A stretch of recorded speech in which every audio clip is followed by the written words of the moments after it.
ഇതെന്താണെന്ന് അറിയോ മക്കളെ? ഇതാണ് ആട്ടിൻ്റെ തല കുരുമുളകിട്ട് വരട്ടിയത്. ഇതെങ്ങനെയാണ് ഞാൻ ഉണ്ടാക്കിയതെന്നുള്ളത് നിങ്ങൾക്ക് പറഞ്ഞു തരാം. ആദ്യം ഒരു പാൻ അടുപ്പത്ത് വെച്ചിട്ട് പാൻ ചൂടാകുമ്പോൾ അതിലേക്ക് കുരുമുളക് ഇട്ട് കൊടുക്കുക. കുരുമുളക് കുറച്ച് കൂടുതൽ ഉണ്ടായിക്കോട്ടെ. പിന്നെ ചെറിയ ജീരകം, വലിയ ജീരകം, മല്ലി, പട്ട ഇവ ഇട്ടിട്ട് ജസ്റ്റ് ഒന്ന് മൂപ്പിച്ചെടുക്കുക.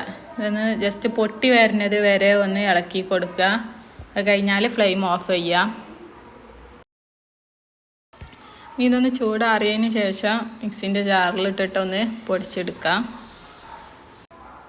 ഇനി ഇഞ്ചി, വെളുത്തുള്ളി, ചെറിയ ഉള്ളി, പച്ചമുളക്, കറിവേപ്പില ഇതും കൂടെ ഒന്ന് ക്രഷ് ചെയ്തെടുക്കാം. ഇനി നമുക്ക് ഉണ്ടാക്കി തുടങ്ങാം. ആദ്യം നമുക്ക് നല്ലോണം കഴുകി വെച്ച ആടിൻ്റെ തല ഉണ്ടല്ലോ, അത് പാത്രത്തേക്ക് ഇട്ട് കൊടുക്കുക. പിന്നെ നമ്മൾ പൊടിച്ച് വെച്ച മസാല പൗഡർ ഇട്ട് കൊടുക്കുക. അതേപോലെ തന്നെ നമ്മൾ ചതച്ച് വെച്ച ഇഞ്ചി വെളുത്തുള്ളി പേസ്റ്റ് ഉണ്ടല്ലോ, അതും കൂടെ ഇതിൽ ഇട്ട് കൊടുക്കുക.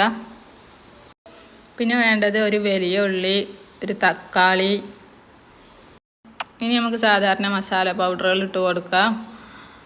മഞ്ഞൾപ്പൊടി 1/4 ടീസ്പൂണ്, മല്ലിപ്പൊടി 2 ടീസ്പൂണ്, മുളക് പൊടി 1 ടീസ്പൂണ്, കുറച്ച് കറിവേപ്പില ഇട്ട് കൊടുക്കുക. അതേപോലെ തന്നെ ആവശ്യമായ ഉപ്പ്. ഇനി കുറച്ച് വെള്ളം കൂടെ ചേർത്തിട്ട് നല്ലോണം മിക്സ് ചെയ്തെടുക്കുക. നല്ല മിക്സ് ചെയ്തെടുത്തതിന് ശേഷം സ്റ്റവ് ഓണാക്കി കൊടുക്കുക. എന്നിട്ട് അടച്ച് വെച്ചിട്ട് കുറച്ചധികം നേരം തന്നെ ഒന്ന് കുക്ക് ചെയ്തെടുക്കാം. ഇടയ്ക്കൊക്കെ ഒന്ന് തുറന്നിട്ട് ഇറക്കി കൊടുത്തോണ്ടിട്ടാണ്.